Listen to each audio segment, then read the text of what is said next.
Hello दोस्तों, जैसा कि आप लोगों को मालूम है कि battle through the haven season 5 आ चुका है, जिसे हम कुछ देर में एक्सप्लेन भी करेंगे।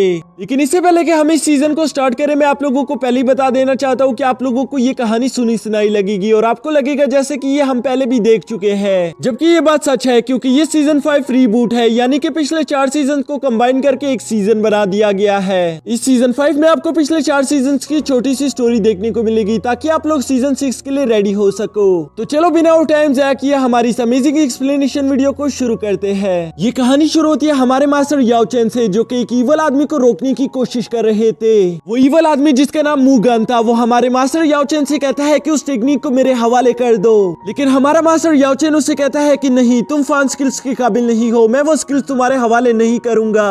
इस पर मुगन गुस्सा होते हुए कहता है कि कभी भी तुम उस स्किल का इस्तेमाल नहीं करते, फिर उसे संभाल कर रखने का क्या फायदा, तुम उसको मेरे हवाले कर दो।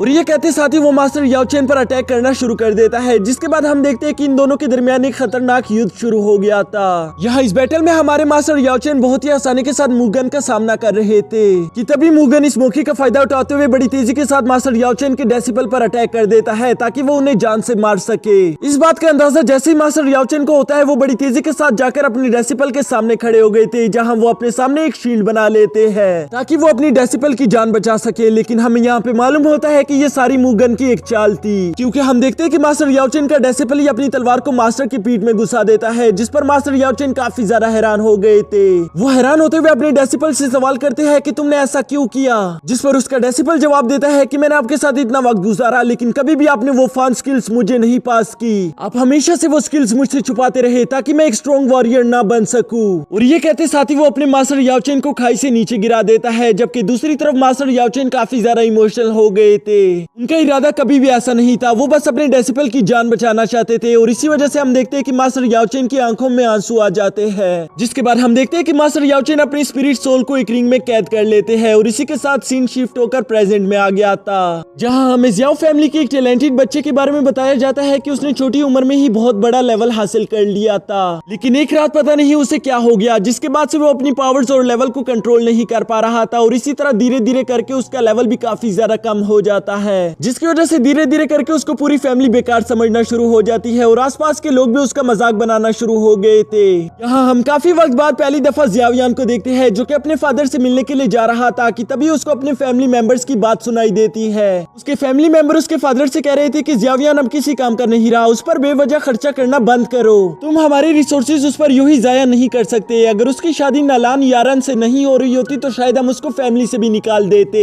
यहाँ अपने फैमिली मेंबर्स की ये बात सुनकर जियाओ जियान को काफी ज्यादा गुस्सा आ गया था और वो गुस्से में कहता है कि वो कोई कचरा नहीं बल्कि वो मेरा बेटा है। अगर तुम लोगों ने ऐसी ही बातें करनी है तो मुझे जियाओ फैमिली का लीडर नहीं रहना, क्योंकि मैं अपने बेटे को ऐसे नहीं छोड़ सकता। जबकि दूसरी तरफ बाहर जियाओ जियान ये सारी बातें सुनकर सोचने लगता है कि आखिर वो लोग सच ही कह रहे हैं, मैं अभी के लिए किसी काम का नहीं रहा, मुझे मेहनत करनी होगी ताकि मैं अपनी उसी लेवल को दोबारा से हासिल कर सकूं। और ये कहते साथ ही वो दोबारा से अपने रूम में चला जाता है, जहाँ वो बैठकर कल्टीवेशन करने शुरू हो गया था। लेकिन तभी अचानक वो देखता है कि उसकी फ्लेम एनर्जी गायब हो गई थी, जिस पर वो हैरान होते हुए कहता है कि मुझे समझ नहीं आ रहा, पहले तो मेरी बॉडी किसी भी फ्लेम एनर्जी को बहुत ही आसानी के साथ एब्जॉर्ब कर लेती थी, लेकिन पता नहीं अब मुझे क्या हो गया है। वो भी इसी बारे में सोच ही रहा था कि तभी उनका एक सर्वेंट वहाँ पर आकर कहता है कि मास्टर, आपको आपके फादर ने बुलवाया है क्योंकि कुछ मेहमान आपसे मिलने के लिए आए हैं। जो सुनकर जियावियान कहता है कि ठीक है, मैं आ रहा हूँ। और ये कहते साथ ही जियावियान उठकर अपने फादर से मिलने के लिए चला जाता है। वहाँ पहुंचने के बाद जियावियान देखता है कि नलान फैमिली से उसके होने वाली वाईफाई हुई थी और शायद इसीलिए उसके फादर ने उसे यहाँ पर बुलवाया था। लेकिन यहाँ हम देखते हैं कि पूरी सभा में कोई भी सीट जियावियान के बैठने के लिए खाली नहीं बची हुई थी, जिस पर उसकी सिस्टर आवाज लगाते हुए कहती है कि तुम आकर मेरे साथ बैठ सकते हो। ये बात सुनते ही जियावियान फौरन से जाकर उसके साथ बैठ गया था, जिसके साथ साथ वो उसका शुक्रिया भी अदा कर देता है। यहाँ दोस्तों मैं आप लोगों को पहले ही बता देना चाहता हूँ ताकि आगे हमारे लिए कोई कंफ्यूजन ना हो। दरअसल ये लड़की जियावियान की असली बहन नहीं है, जियावियान के फादर ने इसे अडॉप्ट किया था, जिसका रियल नाम जियोनीर है। और इसके बाद से हम इसको जियावियान की कजन बोलेंगे, क्योंकि फ्यूचर में हमें ये बात देखने को मिलेगी कि जियोनीर भी जियावियान से प्यार करती है। अब हम देखते हैं कि वो सभा वहाँ पर शुरू हो गई थी, जिसमें सबसे पहले मिस नलान खड़े होकर मास्टर जियाओ जियान से कहती है कि आपका बहुत बहुत शुक्रिया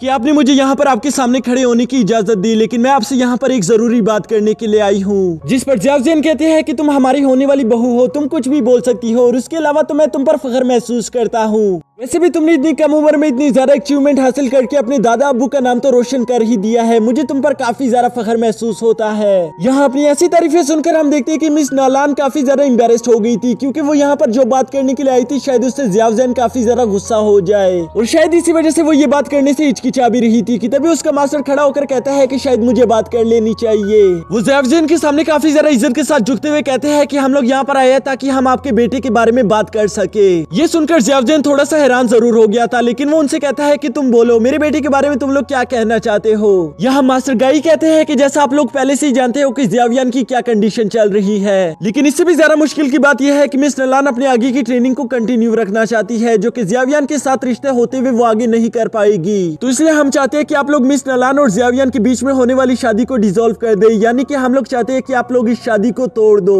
जो सुनती ज़ियावियान ने अपनी फुल एनर्जी को अनलीश कर दिया था, क्योंकि वो काफी ज्यादा गुस्से में दिखाई दे रहे थे। तभी उनकी फैमिली उन्हें शांत कराने की कोशिश करती है और साथ ही उन्हें बताती है कि तुम हमारी फैमिली के लीडर हो, भूलो मत, तुम्हें इस तरह से गुस्सा नहीं करना चाहिए। जो सुनकर आखिरकार ज़ियाउज़ेन थोड़ा सा शांत हो गया था, लेकिन साथ ही साथ वो काफी ज्यादा उदास भी दिखाई दे रहा होता है। यहाँ मास्टर गाई कहता है कि अगर आप लोग हमारी रिक्वेस्ट एक्सेप्ट कर लो तो मैं आप लोगों को 9th रैंक की ची गैदरिंग पिल दे दूंगा, जिस मेडिसिन का सक्सेस रेट 100% है, और आप लोग तो जानते हो कि ये मेडिसिन कितनी ज्यादा रेयर और कीमती है। उस पिल को देखते ही ज़ियाउज़ेन की सारी फैमिली के मुंह में पानी आ गया था, और वो ज़ियाउज़ेन से कहते हैं कि अभी के अभी इस रिक्वेस्ट को एक्सेप्ट कर लो, क्योंकि हम सभी जानते हैं कि ये पिल कितनी ज्यादा कीमती है, और वैसे भी इस रिश्ते को एक न एक दिन तो टूटना ही था। जिस पर ज़ियावियान अपनी फैमिली मेंबर्स को चुप कराते हुए काफी गुस्से के साथ खड़ा हो गया था, और वो मिस नलान के सामने जाकर उससे कहता है कि तुम्हारी हिम्मत कैसे हुई, माना मैं कमजोर हो चुका हूँ, लेकिन इस रिश्ते को मैंने नहीं बल्कि तुम्हारे और हमारे एल्डर्स ने मिलकर डिसाइड किया था। इसलिए चाहे तो तुम कुछ भी कह लो, हम तुम्हारी इस रिक्वेस्ट को एक्सेप्ट नहीं कर सकते, क्योंकि ये हमारी फैमिली की रिपुटेशन का सवाल है। जो सुनकर मिस नलान उनसे कहती है, फिर आप लोग ही बताओ कि इस रिक्वेस्ट को एक्सेप्ट करने के लिए आप लोग क्या लोगे। अगर आप लोग चाहो तो मैं आप लोगों को इस तरह की 3 पिल्स दे सकती हूँ, और इसके अलावा मैं आप लोगों को डो की टेक्निक्स भी सिखा सकती हूँ, लेकिन मैं चाहती हूँ कि आप लोग कुछ न कुछ करके बस इस रिश्ते को तोड़ दो। जिस ऑफर को ज़ियावियान काफी ज्यादा गुस्सा होते हुए रिजेक्ट करते हुए कहता है कि तुम्हें क्या लगता है कि हम लोग अपनी इज्जत को यूं ही बेच देंगे।